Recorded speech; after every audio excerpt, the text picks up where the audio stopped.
This lesson is on finding the circumference of a circle. We're going to label these different parts of a circle before we begin. This yellow line is a chord. It goes from one end of the circle to another end of the circle and does not have to pass through the center. This red line is the diameter. The diameter also goes from one end of the circle to the other end of the circle, but has to pass through the center of the circle. This blue line is the radius. It goes from the center to the end of the circle. Any circle has an infinite number of radii, and they're all going to be equal to each other because they're all going from the center to the end of the circle. And the diameter is just two radii that are connected. So the diameter is twice the radius, or the radius is 1/2 of the diameter. And this black line, the distance outside the circle or around the circle, is called the circumference of the circle.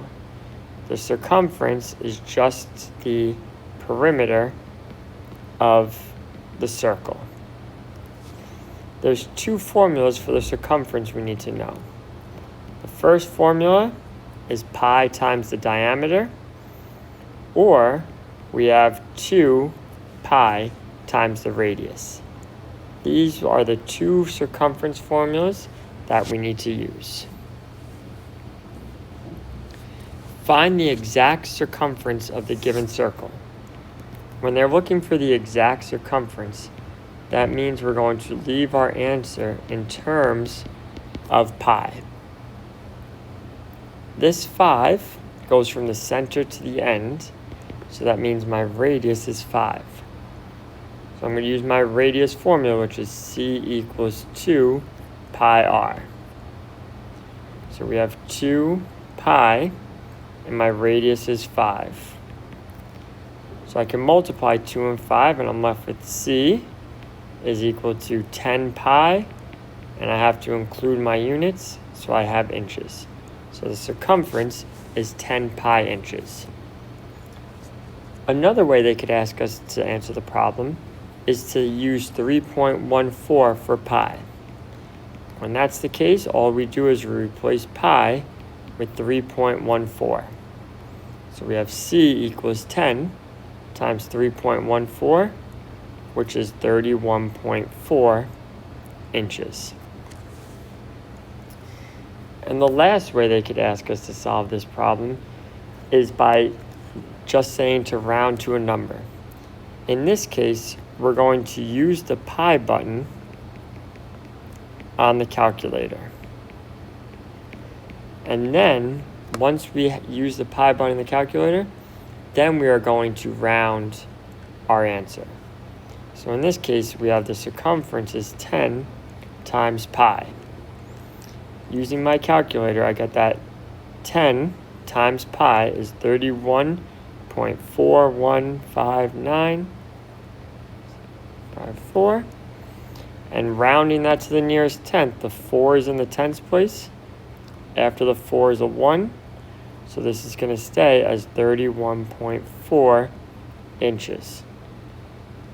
That gave us the same answer as part A, but sometimes the answers could be a little different because 3.14, you're rounding pi. Find the circumference of a circle with the diameter of 14 feet. Use 3.1 for pi. Now, since I have the diameter, I'm going to use my diameter formula. C equals pi d. They tell us to use 3.14, so I have 3.14 times 14. And 3.14 times 14 is 43.96. So my circumference is 43.96 feet. Find the radius of a circle with a circumference of 37.45. Round your answer to the nearest tenth and use 3.14 for pi. In this case, we're given the circumference and we have to find the radius. So I'm going to use my radius formula, c equals 2 pi r. My circumference is 37.45 equals 2 times 3.14 times r.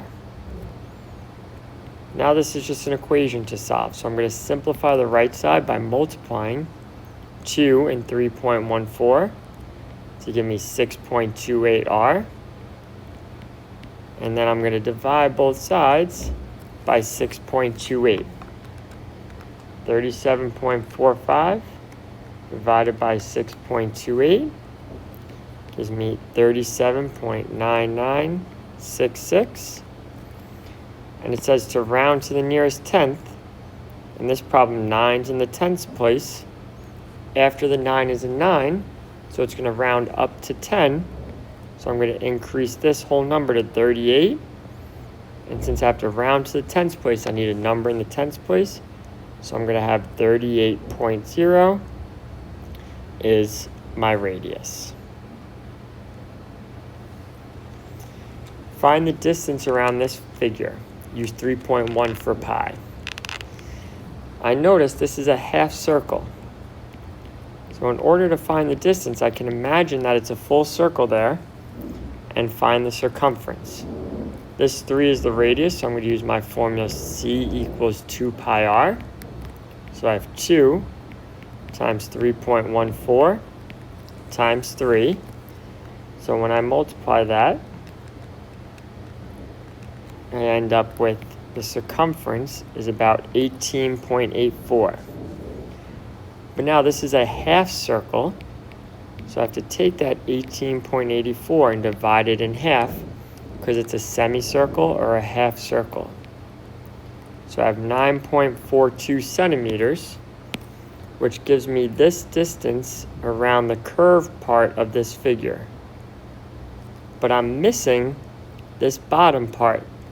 So to include that in my answer, that distance is 6 centimeters. I have my 9.42, and I'm going to add on the 6 centimeters. So my total distance is 15.42 centimeters. Mark replaced his front wheel of his bicycle. The diameter of the bike wheel is 26 inches. How far does the bike travel in 20 revolutions? 1 revolution of a circle is equal to the circumference. So in this problem, I'm going to find the circumference and multiply it by 20. I'm going to use my c equals pi d. So I have 3.14 times 26. 3.14 times 26. My circumference is 81.64. But now that's 1 revolution. So I'm going to multiply that number by 20 to determine how far it travels in 20 revolutions. So that gives me 1,632.8 inches in 20 revolutions.